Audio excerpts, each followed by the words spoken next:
Welcome to my channel exam study. हरित क्रांति का संबंध किस फसल से है? क्वेश्चन है कि हरित क्रांति का संबंध किस फसल से है? गेहूं, मक्का, गन्ना, दाल। सही उत्तर क्या होगा? सही उत्तर क्या होगा आपका? सही उत्तर होगा गेहूं। गेहूं इसका सही उत्तर है। चलिए दोस्तों आगे। तातीपाका या टाटीपाका भी कहा जाता है, तेल रिफाइनरी कहाँ है? तातीपाका तेल रिफाइनरी जो है ये आंध्र प्रदेश में है। ठीक है, आंध्र प्रदेश का सबसे फेमस तेल रिफाइनरी है तातीपाका नाम से। बैंक दर किसे कहते हैं? तो वैसे दर जिस पे आरबीआई है ना बिना किसी सुरक्षा के वाणिज्य बैंकों को कर देती है। वाणिज्य बैंक किसको कहते हैं? जैसे जितनी भी बैंक है, जैसे आप देख लेंगे एसबीआई है ना, आईडीबीआई, ये सब जितना भी बैंक है आरबीआई के छोड़कर सब के सब क्या है? वाणिज्य बैंक है। और इसको क्या देती है? कर देती है। कैसे कर देती है? बिना सुरक्षा के। कोई सुरक्षा इस पर नहीं होता है। मतलब ऋण इसमें कोई ऐसा नहीं है कि कहा जाता है कि आप इतना दिन के बाद दे दोगे, इतना दिन के बाद दे दोगे, नहीं, ऐसे नहीं होता। उसी को बैंक दर कहा जाता है। ठीक है, चलिए। भारत में राष्ट्रीय आय का आकलन कौन करता है? देखो, इसका आकलन करने वाला केंद्रीय सांख्यिकी संगठन, राष्ट्रीय आय का आकलन और मुद्रा का लेन देन, विदेशी मुद्रा भंडारण आरबीआई करता है। ठीक है, राष्ट्रीय आय समिति जो है ये गठन किया जाता है समय समय पर आय के संबंध में। समझ में आया? सही उत्तर क्या होगा इसका? सही उत्तर इसका है केंद्रीय सांख्यिकी संगठन। नेक्स्ट, भारतीय रिजर्व बैंक अधिनियम 1934 के अनुसार भारतीय रिजर्व बैंक के उप गवर्नर अधिकतम की संख्या कितनी हो सकती है? भारतीय रिजर्व बैंक के उप गवर्नर कितना उप गवर्नर रख सकता है? ये तो 4 उप गवर्नर रख सकता है। 4 उप गवर्नर 4 रीजनल ऑफिस में रहते हैं। ठीक है, एक गवर्नर होते हैं जो होते हैं दिल्ली में। चलिए, निम्नलिखित में से कौन सा भारत का सही वित्तीय वर्ष है? वित्तीय वर्ष मतलब एक टेनर, एक वित्त वर्ष। तो देखिए, बजट पेश होता है ना, तो बजट में ये लेखा जोखा होता है कि एक साल में कहाँ कहाँ पैसा खर्च किया जाएगा। ठीक है, तो 1 अप्रैल से लेके 31 मई तक, मतलब कि 1 अप्रैल से लेके 31 मार्च तक जो होता है उसे कहा जाता है एक वित्तीय वर्ष। ठीक है, नेक्स्ट आइए। बोकारो भिलाई लौह एवं इस्पात परियोजना किसके सहयोग से बनी है? मतलब कौन सा देश सहयोग किया है इसमें? तो ये सहयोग करने वाला यूएसएसआर कहा जाता है। यूएसएसआर यानी कि सोवियत संघ रूस। भारत के मखाने के उत्पादन का लगभग कितना प्रतिशत बिहार करता है? मखाना बोर्ड का स्थापना हुआ है, आपको मालूम है, बिहार में। ये 85% जो है पूरा भारत के इंडिया का 85% कंट्रीब्यूट करता है बिहार। मात्र 15% जो है अदर राज्य जो है मिलाकर करते हैं। राष्ट्रीय कृषि अर्थव्यवस्था और नीति अनुसंधान संस्थान किस शहर में है? कृषि अर्थव्यवस्था जो है देखिए नई दिल्ली में है। आप इससे ट्रिक से याद रखें कि नई दिल्ली में राजधानी है, खेती उती नहीं होता है, लेकिन कृषि का अनुसंधान वहीं है। मतलब क्या है, वहीं पे जो रिसर्च वगैरह होगा ना, सब वहीं होता है। नीचे कथन के कारण और उसके दोनों कथनों के संबंध में बताया गया, समझ लीजिए। पराली जलाना, जैसे पराली कहते किसको, जो पहले समझते हैं, पराली उसे कहा जाता है।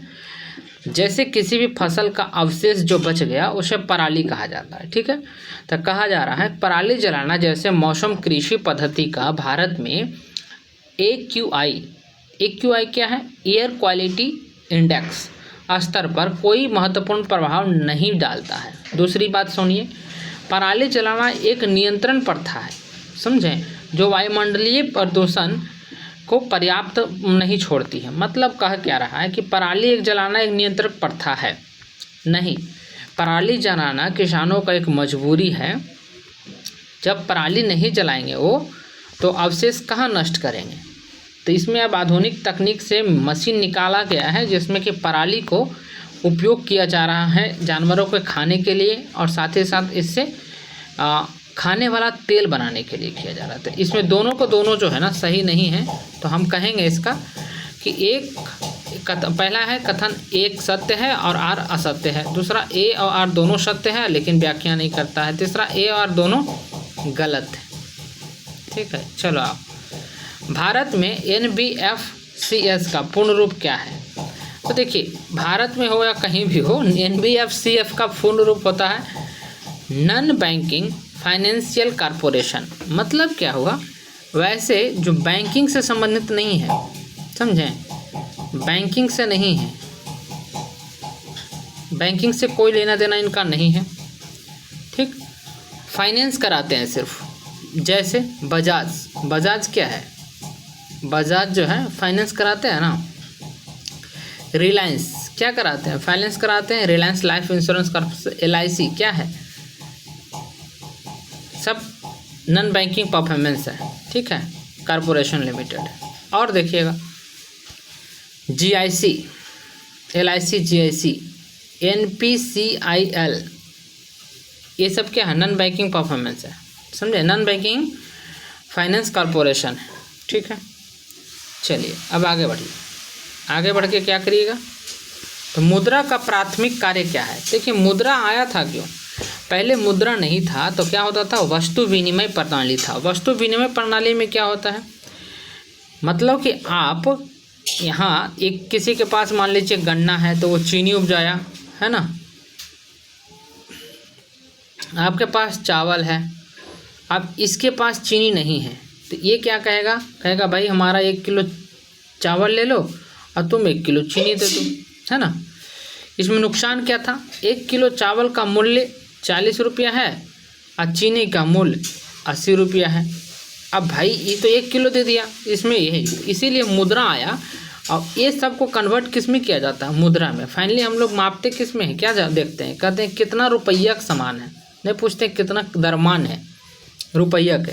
जैसे चीनी 1 किलो है तो कहेंगे 60 रुपया, 50, 80 रुपया का है चीनी, और चावल कितना 40 रुपया का है तो कहेंगे 2 किलो चावल तुम दोगे तो हम 1 किलो चीनी देंगे। ठीक है, वस्तु विनिमय। तो हम इसमें गए कहाँ से, तो मुद्रा से मापे हैं। ठीक है, तो मुद्रा का मेन कार्य क्या था, विनिमय के माध्यम बनना, एक वस्तु से दूसरे वस्तु को विनिमय का माध्यम बनना, यही था।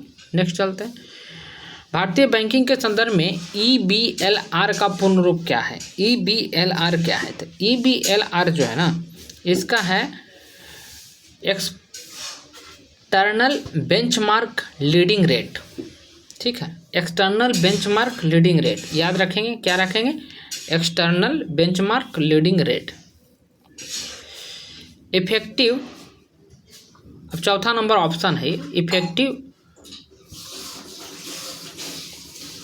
बोरोइंग एंड लीडिंग रेट, नहीं तो क्या है इसका सही उत्तर क्या होगा, तो इसका सही उत्तर है एक्सटर्नल बेंचमार्क लीडिंग रेट।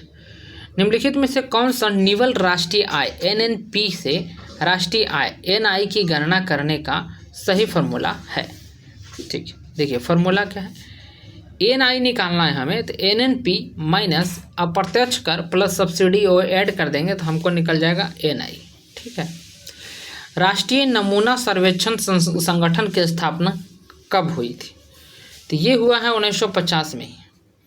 1950 में ही नमूना संगठन का स्थापना हो गया था। भारत के सकल घरेलू उत्पाद में वर्तमान में सबसे अधिक योगदान किस क्षेत्र का है, GDP में, सकल घरेलू मतलब GDP में सबसे अधिक किस क्षेत्र का योगदान है, तो ये योगदान होगा आपका सेवा क्षेत्र का।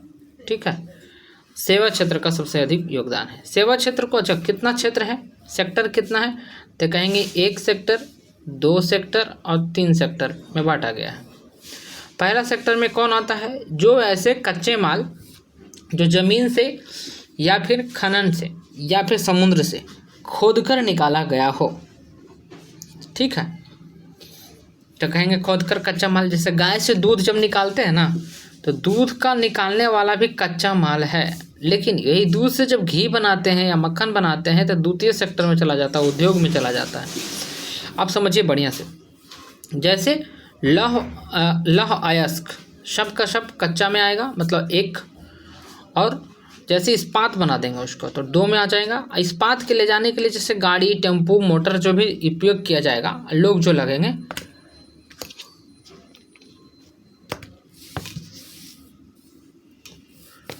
खेती भी जो है ना सेक्टर 1 में आता है। खेती बाड़ी जितना भी होगा। जो सेक्टर 3 में क्या आएगा, जो सेवा करेंगे हम लोग। सेवा क्या करते हैं, जैसे बैंकिंग सेक्टर हो गया, टीचर जो पढ़ाते हैं, जैसे हम अभी पढ़ा रहे हैं आपको, तो ये क्या है, सेवा क्षेत्र में आता है, सेक्टर 3 में जाता है। ठीक, चलिए नेक्स्ट देखते हैं। निम्नलिखित में से कौन सी आय कारक आय में शामिल नहीं होता है। ठीक है, कारक आय में शामिल नहीं होता है तो कौन सा नहीं शामिल होता। तो देखिए, संपत्ति पर प्राप्त किराया होगा। ये संपत्ति पर प्राप्त किराया का मतलब ये हुआ कि संपत्ति पर जो भी उस पर टैक्स लगा है उस टैक्स से संबंधित है, समझे, ये तो होगा। दूसरा समझिए, छात्र की छात्रवृत्ति, छात्र के छात्रवृत्ति जो है ना, ये जो है आपको काउंट नहीं होता है, आय कारक में शामिल नहीं होता है। दूसरा नंबर ऑप्शन जो है ये सही है, आंसर पी सही हो गया। स्थानांतरण आय क्या है। स्थानांतरण आय के बारे में समझते हैं। वैसे आय जिसको स्थानांतरण किया जा सकता है। अनर्जित आय, अनर्जित आय, अर्जित आय मतलब अर्जित करने, जमा किए हैं, जो जमा करके रखा जा सकता है। व्यय योग्य आय, जो आय को हम लोग खर्च कर सकते हैं, वैसे आय को, जैसे अब 10 रुपया है तो मुद्रा क्या है, व्यय योग्य आय है। अनर्जित आय, जैसे हम अर्जित नहीं किए हैं, उसे स्थानांतरण आय कहते हैं। जैसे अभी पढ़ के सभी, किसी को एसडीएम बनना है, डीएम बनना है, किसी को ऑफिसर बनना है, किसी को पुलिस बनना है, तो ये जो पुलिस बनने की जो ख्वाब है ना, वो कैसा आया है, अनर्जित है। अर्जित नहीं किए हैं लेकिन प्रयासरत हैं, करने का प्रयास चल रहा है, तो इसी को कहते हैं स्थानांतरण आय। चलिए आगे बढ़ते हैं। शुद्ध प्रत्यक्ष कर संग्रह में परिवर्ती के संबंध में निम्नलिखित कथन पर विचार करना है। ठीक है, 2024-25 में गैर कारपोरेट करों से शुद्ध संग्रह कारपोरेट जो कर था तुलना में तेजी से बढ़ी थी। शुद्ध कारपोरेट कर संग्रह में धीमी वृद्धि आंशिक रूप से है। ठीक है, इस अवधि के दौरान गैर कारपोरेट करों की तुलना में कारपोरेट करों में महत्वपूर्ण वृद्धि के कारण है। ठीक है, चलिए अब समझते हैं इसको। कौन इसमें सही उत्तर है। इसका सही उत्तर है 1 और 2 दोनों सही हैं और स्पष्टीकरण भी करता है। फिर से क्वेश्चन समझेंगे, समझते हैं। 2024-25 में गैर कारपोरेट कर के मतलब ऐसे कर जो कारपोरेट से संबंधित नहीं है। शुद्ध संग्रह कारपोरेट कार संग्रह की तुलना में तेजी से वृद्धि हुई है। शुद्ध कारपोरेट कर संग्रह धीमी या आंशिक रूप से वृद्धि हुई है। तो देखिए, आंशिक का मतलब हुआ आधा, अप्रत्यक्ष रूप से। परोक्ष होता है ना, एक परोक्ष होता है, प्रत्यक्ष होता है। तो प्रत्यक्ष माने सामने से, अप्रोच मतलब सामने से नहीं, लेकिन है सामने, दिखेगा। तो इसका सही उत्तर क्या होगा, दोनों के दोनों बातें सही है, इसीलिए आप ऑप्शन नंबर ए को टिक करके आगे जाएंगे। निम्नलिखित में से कौन सा आर्थिक विकास का सूचकांक है। आर्थिक विकास का सूचकांक कौन सा है।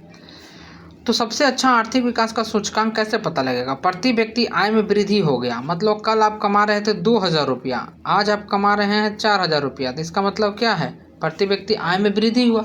अब प्रति व्यक्ति आय निकालते कैसे हैं, तो देखिए, इसके निकालने का फॉर्मूला यह रहा कि आप कुल पैसा, जितना कुल है ना पैसा, कुल पैसा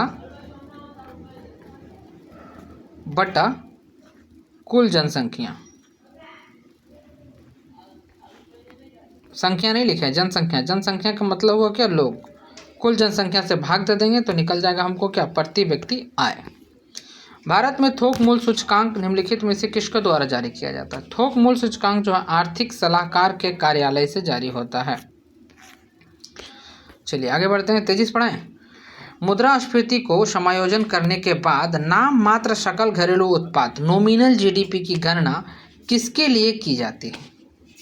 ठीक है, किसके लिए किया जाता है नॉमिनल का? तो ये है वास्तविक सकल घरेलू उत्पाद, रियल जीडीपी के लिए हम लोग ये करते हैं नॉमिनल जीडीपी। समझे? पहले क्या करते हैं, ट्रायल बॉल खेलते हैं ना, ट्रायल दो खेलूंगा, ट्रायल देखूंगा, टेस्ट करूंगा तुम्हारा बॉल कैसा है। नीति, एनआईटीआई आयोग का नीति शब्द का क्या तात्पर्य है? पूरा फुल फॉर्म पूछ रहा है भाई, और क्या तात्पर्य है? तो इसका है national institute for transforming India. इसमें घुमा कर देगा, ट्रांसफॉर्मिंग इंडिया की जगह कितना जगह रहेगा, ट्रांसफॉर्म इंडिया। कितना जगह लिखा रहेगा, ट्रांसफॉर्म, ईडी लगा देगा इंडिया, और कितना जगह रहेगा ट्रांसफॉर्मिंग। तो जो आईएनजी लगा रहेगा, ट्रांसफॉर्मिंग मतलब कि चेंज हो रहा है, तो वो सही उत्तर होगा। समझे? तो सही उत्तर आपका क्या होगा, बी नंबर। राष्ट्रीय हरित प्राधिकरण का उद्देश्य क्या है? हरित प्राधिकरण का उद्देश्य है पर्यावरण संरक्षण और वन व अन्य प्राकृतिक शीघ्र निपटान, प्राकृतिक और संभावित मामले को शीघ्र निपटान जो करना है, इसी का है राष्ट्रीय हरित प्राधिकरण। मतलब क्या हुआ कि जैसे मान लीजिए कि कोई वस्तु है जो सड़ने वाला है, तो उसको कचरा का शीघ्र निपटान जो है ना, ये करना ही पर्यावरण हरित पर्यावरण कहलाएगा। जैसे कचरा ले जाकर डंप कर दिए कहीं पे, वहाँ ऑटोमेटिक धीरे धीरे वो सड़ रहा है, स्वतः सड़ रहा है, तो उसमें क्या होगा, शीघ्र निपटान नहीं होगा। कचरा जाकर वहाँ डंप किए, डंप करने के बाद ऑर्गेनिक तरीके से उसको ख़त्म करने का प्रयास कर रहे हैं, ताकि यहाँ से जल्दी जल्दी प्रबंधन कर सके, उसको नष्ट कर सके। भारत में कौन सा निकाय उपभोक्ताओं के अधिकार को सुरक्षित और संवर्धन तथा उपभोक्ता संरक्षण सुनिश्चित करने के लिए जिम्मेवार है? कौन सा निकाय? तो राष्ट्रीय उपभोक्ता विवाद निवारण आयोग, मतलब NCDRC एक आयोग बनाया गया था, वो है। ठीक है। भारत में राष्ट्रीय मानवाधिकार आयोग की किस वर्ष स्थापना हुआ था? अब तो मानव अधिकार आयोग करता क्या है, जो समझते। मानव अधिकार आयोग एक ऐसा आयोग है जिन्हें लगता है कि किसी भी मानव को मानव जैसा नहीं किया जा रहा है, व्यवहार नहीं किया जा रहा है, जैसे पीटा जा रहा है, मारा जा रहा है, उससे शोषण किया जा रहा है, काम करवाया जा रहा है, बलात्सर्म लिया जा रहा है, मतलब कि ज़बरदस्ती कर रहा है कि काम करो। तो ये तरह के अपराध जो हो रहा है, कोई नहीं बोल रहा है। क्यों नहीं बोल रहा है? क्योंकि पीटने वाला कौन? पीटने वाला पिता, पिटाने वाला कौन? उसी का बच्चा है। समझे? अब पीटने वाला कौन है? उसी का पिता है। समर्थन करने वाला कौन? उसका चाचा है। तो सब मिलकर जो इसे कर रहा है, तो ये क्यों नहीं कर रहा है? क्यों इसको लोग बाहरी नहीं बोल रहे हैं? क्योंकि इसलिए नहीं बोल रहे हैं क्योंकि ये अपना है, इसका निजी मामला हो जाता है। इस मामले में मानव अधिकार यहाँ आता है और ये यहाँ पर सुपरमैन की तरह इसे न्याय दिलाता है। समझे? तो इसकी स्थापना जो हुआ था, कब हुआ था? 1993 में हुआ था। ठीक है। निम्नलिखित में से कौन सा स्थान जो कथन सही है? कौन सा कथन सही है? भारत में वैधानिक निकाय जो है संसद के अधिनियम द्वारा बनाए जाते हैं। वैधानिक निकाय जो किसके द्वारा बनाया जाता है? संसद के अधिनियम से बनाया जाता है। दूसरा कह रहा है कार्यकारी निकाय का उल्लेख संविधान में कहीं नहीं है। तो कौन सी बातें सही है? देखिए, कार्यकारी निकाय का कहीं भी संविधान में उल्लेख नहीं है और वैधानिक निकाय जो है संसद के द्वारा बनाया जाता है। वैधानिक निकाय के बारे में समझते हैं। वैधानिक निकाय कहते हैं वैसे निकाय जिसमें विधान बनाया जाता है। विधानमंडल इसीलिए कहा गया ना, विधान बनाना मतलब विधान के मतलब क्या हुआ? जैसे हम कोई कानून बनाए, कानूनी को तो विधान कहा जाता है ना। तो विधान मतलब हुआ कि जैसे कोई कानून बनाए कि रात ठीक 10 बजे के बाद कोई भी शोर शराबा नहीं करेगा, ना ही आस पड़ोस के तंग करेगा। ये एक विधान बन गया। ठीक है। अब ये विधान पास हुआ कहाँ? संसद में पास हुआ। लोकसभा राज्यसभा दोनों से पास करके फाइनल आके किसको दिया गया? राष्ट्रपति महोदय के दिया गया। राष्ट्रपति इस पे क्या करेंगे? मोहर लगा दिए। अब ये बना कानून। अब ये 3 प्रति बनेगा। एक प्रति तो रखा जाएगा वहाँ अपने पास, दूसरा प्रति जो बनेगा वो जाएगा सीधा मीडिया के पास, तीसरा प्रति जाएगा न्यायालय के पास। ठीक है, मीडिया वाले इसको जो है, न्यायालय जो है इसको पुलिस को भेज देगी। मीडिया वाले जो है इसे लोगों के पास समाचार पत्र और पेपर के माध्यम से सबके पास पहुंचाएंगे कि भाई कानून बन गया है कि 10 बजे के बाद कोई भी बच्चा कोई भी व्यक्ति आस पड़ोस वाले के तंग नहीं करेगा, शोरगुल नहीं करेगा। ये कानून बन गया है। ठीक है, अब जब कानून बन गया है ये प्रचार कर दिए। अब पुलिस विभाग के पास गया, न्यायालय भेज दी पुलिस विभाग के पास और ऑर्डर दे दी कि यदि जो कोई भी शोरगुल करते पकड़ा जाता है 10 बजे के बाद, तो पकड़ के लाओ, उसके पास हम सज़ा देंगे। उसमें जब विधान बनाया जाता तो ये भी बनाया जाता कि सज़ा क्या दिया जाएगा। तो क्या किया है, शोर कर रहा था ये हाँ शोर कर रहा था, तो कैसे सज़ा मिलेगा, इसका भी कान में गरम गरम तेल डाल दो, कल से ये भी समझ में आ जाएगा इसको भी। ठीक है, तो इस तरह के विधान बना दिया, जज साहब फैसला भी सुना देते इसी पे। ठीक, अब समझ में आया बात। चलिए अब नेक्स्ट क्वेश्चन चलते हैं। मुख्य रूप से सरकारी भ्रष्टाचार को संबोधित करने और निगरानी के क्षेत्र में केंद्र सरकार को सलाह के लिए बनाया गया था। क्या बनाया गया था, तो ये बनाया गया है आपको केंद्रीय सतर्कता आयोग। क्यों बनाया गया, इसको विजिलेंस वाले कहते हैं। देखिए कितना जगह कहा जाएगा विजिलेंस वाला पकड़ के ले गया SDM साहब को, दरोगा साहब को।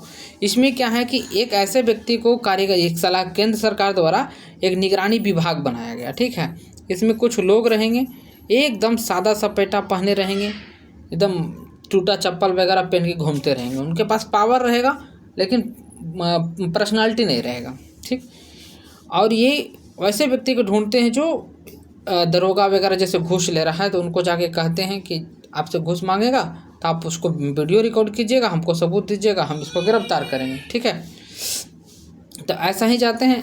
ये बच्चा गया, यहाँ दरोगा साहब देखिए बैठे हुए हैं, दरोगा साहब के पास जाता है और ये अपना कंप्लेन लिखाता है। दरोगा साहब कहते हैं कि लाओ पैसा लाओ। दरोगा साहब पैसा मांगते हैं, ये आदमी देता है पैसा। ठीक है, कितना बार तो इसमें रसायन लगा दिया जाता है जिससे कि पैसा पकड़ते ही रंग लग जाए हाथ में। दरोगा साहब पकड़ते हैं पैसा, विजिलेंस वाला इधर से देखते रहता है, जाता है, कहता है दरोगा साहब आप पकड़ा गए, आप चलिए। तो ये विजिलेंस वाला है। तो किसने बनाया है, तो केंद्रीय सतर्कता आयोग कहा जाता है, केंद्र सरकार बनाया है इसको। ठीक है, ये सब पर अधिकारियों पर गाज गिराने के लिए। नेक्स्ट चलिए आइए, अखिल भारतीय सेवाओं की नियुक्ति की जाती है, किसके द्वारा किया जाता है, अखिल भारतीय सेवा की नियुक्ति। ठीक है, अब देखिए अखिल भारतीय सेवा का मतलब यूपीएससी अखिल भारतीय हो गया, BPSC जितना भी है सब ये सब का नियुक्ति किसके द्वारा किया जाता है, तो यूपीएससी की नियुक्ति तो किया जाएगा राष्ट्रपति के द्वारा। एक बात जान लीजिए, यूपीएससी में एक बार एक व्यक्ति तो जो चयन होके एज ए DM बन गया, ठीक है, डिस्ट्रिक्ट मिनिस्टर, तो अब क्या होगा कि इसको हटाने के लिए ऐसे साधारण से इसको कोई हटा नहीं देगा। जितना भी बड़ा बड़ा नेता आ जाएगा इसको ऐसा नहीं उठा के हटा दिया तुम DM से, आज से DM खत्म हो जाएगा, नहीं कर पाएगा। समझे, ज़्यादा करेगा तो इसको क्या करेगा, उत्तर प्रदेश के बलिया से उठा के कानपुर डाल देगा, कानपुर से उठा के मिर्ज़ापुर डाल देगा, मिर्ज़ापुर से उठा के रामपुर डाल देगा। ऐसे इसको परेशान करेगा, घुमाते रहेगा।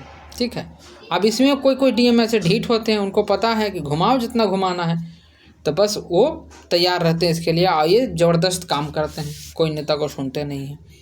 तो इसको नियुक्ति राष्ट्रपति करते हैं, और राष्ट्रपति भी इनको साधारण तरीक़ा से इनका नियुक्ति छीन नहीं सकता है। अब देखिए सुनता है कि DM को रेस्टिकेट कर दिया गया, सुनते हैं ना, तो DM को रेस्टिकेट करने का मतलब है ना कि इनको ऐसा नहीं है कि इनको बर्खास्त कर दिया गया, आप नहीं जॉब करेंगे, नहीं, 6 महीना के लिए किया गया। तो 6 महीना आप कोई काम नहीं कीजिएगा, आप बैठल रहिए। ठीक है, लेकिन 6 महीना नहीं काम कीजिएगा, कोई पैसा नहीं मिलेगा आपको। जब पहले पैसा है वही पैसा के खाइए, आप खा गए। 6 महीना के बाद जैसे आप मान लीजिए कि जनवरी में आपको रेस्टिकेट किया गया, जुलाई में आपका जैसे ख़त्म होता है, जुलाई में जाते हैं ऑफिस, जैसा ही ऑफिस में कदम रखेंगे आपका 6 महीना वाला वेतन उठा के दे देगा आपको एक के बार। अच्छी बात है, जिसका काम हो रहा नहीं होगा महीने 6 महीना का वेतन एक के बार आया, घर खरीद लिया, जाओ। इन लोग का वेतन जैसे होता है 1,20,000 से ऊपर होता है, प्लस होता है। ठीक है, DM का वेतन, भत्ता वगैरह सब मिला के आपको 1 लाख 1.5 लाख के आसपास चला जाएगा। और अपना ऊपरी कमाई तो आप समझ ही रहे हैं। तो इनका जो वेतन है ना मिल जाता है 30 टिकट का होने के बाद, ठीक है। चलिए, भारत में चुनाव आयोग की स्थापना किस वर्ष हुई थी? चुनाव आयोग की स्थापना, तो चुनाव आयोग की स्थापना जो है ना ये कर दिया गया था 1950 में ही। जैसे लागू हुआ तो कहा कि को चुनाव तो कराना होगा ना सर, इसे तो पहले के बना हुआ है। भारतीय संविधान के निम्नलिखित में से कौन सा अनुच्छेद नियंत्रण एवं महालेखा परीक्षक मतलब कैग के संबंधित है? ठीक है, तो कौन सा है अनुच्छेद? जो है 148। इसी को अम्बेडकर जो कहे थे निगरानी विभाग है, जो कैग जो है ना यही देखने वाला है, नहीं तो फिर लूटिए लेगा सब नेता। निम्नलिखित में से किस व्यक्ति ने कहा था कि भारतीय संविधान के तहत नियंत्रण एवं महालेखा परीक्षक एक महत्वपूर्ण अधिकारी है? किसने कहा था? तो देखिए अभी बता रहे थे अम्बेडकर बाबा कहे थे ये बात। नेक्स्ट देखिए, भारत का महान्यायवादी किसको कानूनी सलाहकार सलाह देता है? महान न्यायवादी एक होता है, एक महाधिवक्ता होता है, अधिवक्ता रहेगा। तो न्यायवादी जो है ना, न्यायवादी देगा आपको इसको केंद्र सरकार को न्यायवादी देगा। और महाधिवक्ता जो है ना ये देगा आपको राज्य सरकार को, सलाह देता है कि सर इस तरह के कानून में इस तरह की बातें हो सकती है। इनकी नियुक्ति कौन करता है? तो केंद्र में राष्ट्रपति और राज्य में राज्यपाल के द्वारा होता है। अब बताइए इनका योग्यता क्या होना चाहिए? जो जज की योग्यता है यही इनको भी होना चाहिए, ठीक है। अब सुनिए 34 नंबर क्वेश्चन, भारत में एक राजनीतिक दल के रूप में मान्यता प्राप्त करने की आवश्यक शर्त क्या? बहुत गौर से सुनिएगा, क्या आवश्यक शर्त है, ठीक है।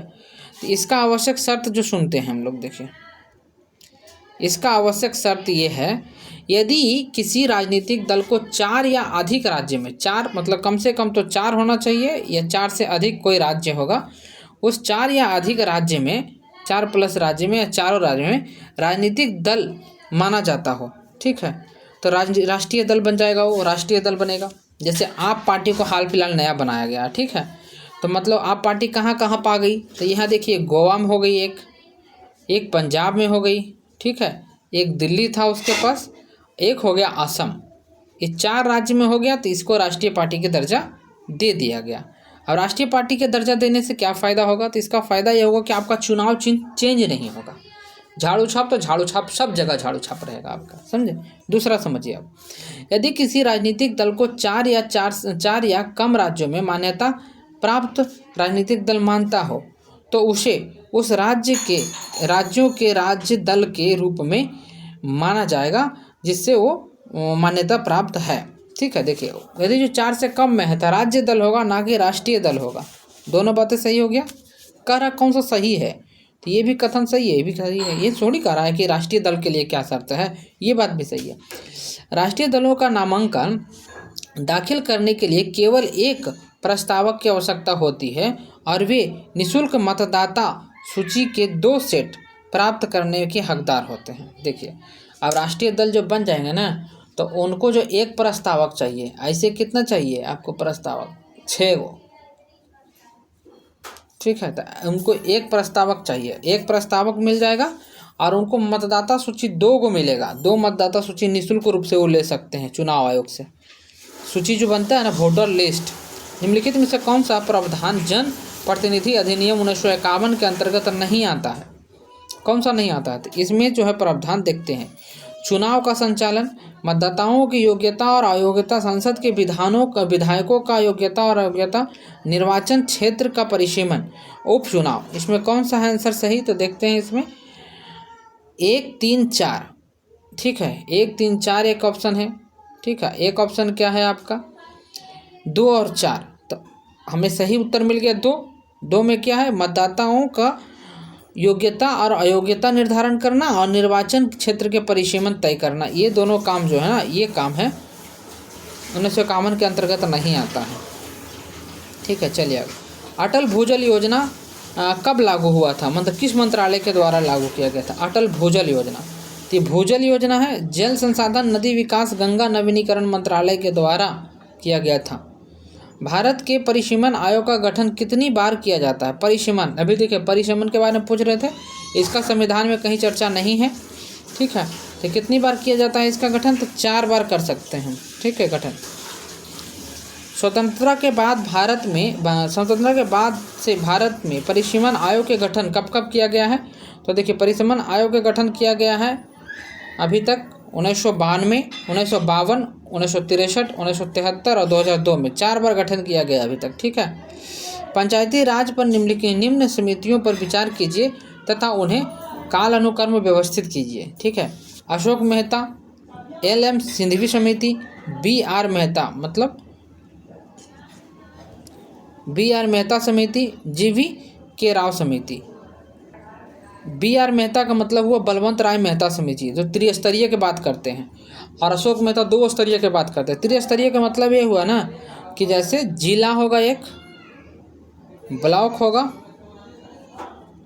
दूसरा पंचायत। द्विस्तरीय में क्या कहे थे? द्विस्तरीय में कहे थे कि देखिए एक होगा जिला और एक होगा पंचायत, ब्लॉक नहीं होगा। ब्लॉक का कोई मतलब नहीं है। तो इस सबसे इसमें हम लोग सजाते हैं, कर्मबद्ध करते हैं। ठीक है, कर्मबद्ध करते हैं हम लोग। तो पहले होगा देखिए कौन, तो पहले होगा बलवंत राय मेहता समिति आया, सॉरी दिख नहीं रहा, बलवंत राय मेहता समिति। ठीक है। उसके बाद फिर आता है अशोक मेहता समिति, दूसरा नंबर पर अशोक मेहता समिति, तीसरा नंबर पर आता है GV के राव समिति, चौथा नंबर पर आता है आपको ML सिंघवी समिति। तो आपका उत्तर क्या हो जाएगा? उत्तर हो जाएगा आपका 3, 1, 4, 2। किस में है देखो भाई, 3, 1, 4, 2 ऑप्शन नंबर B में है, यही सही होगा। चलिए आगे बढ़ते हैं। अनुच्छेद 243G के अंतर्गत निम्नलिखित में से कौन पंचायत की शक्ति नहीं है? पंचायत का कौन सा पावर नहीं है? तो भू राजस्व का विनिर्माण करना, ये विनिर्माण करना पंचायत के काम नहीं है, ये ब्लॉक का काम है। नगर पालिकाओं के संदर्भ में निम्नलिखित में से कौन सा कथन सही है? नगर पालिका का देखिए, नगर पालिका सदस्य बनने के लिए 25 वर्ष आयु चाहिए। नहीं भाई, 25 वर्ष का है चाहिए हो। और नगर पालिकाओं के सीधे चुनाव से आने वाले कुल सदस्य की संख्या 1/3 संख्या महिला होना चाहिए। देखिए महिला वाला बात हम मानते हैं कि होना चाहिए, लेकिन एक 25 वर्ष की कोई ज़रूरत नहीं है। 25 वर्ष में तो बहुत अच्छी हो जाएगा। 21 वर्ष पूरा हुआ, नगर निगम में चुनाव लड़िए। ठीक है। इस तरह से हम 40 क्वेश्चन करा दिए हैं। 40 क्वेश्चन देखने के लिए आपका धन्यवाद, थैंक यू। जो नहीं देखे हैं फिर से पूरा PDF देख लें। आइए जो है आपको इसका PDF जो है वो आपको मिल जाएगा टेलीग्राम चैनल पे। टेलीग्राम ज्वाइन कर लें, लिंक आपको डिस्क्रिप्शन में है। ठीक है। फेसबुक पे भी आंसर मिलेगा आपको। That's all, thank you for today, goodbye my friend. इसी तरह से आप तैयारी करते रहें क्योंकि आपको AEDO का एग्ज़ाम नज़दीक दे दिया गया है, AEDO का दे दिया गया है नज़दीक, और CGL 4 का भी नज़दीक दे दिया गया है, दोनों का है। तो आप इसको कीजिएगा इस स्टेट को, तो ये परिचारी तो छोटा चीज़ है, सब निकल जाएगा जी। ठीक है।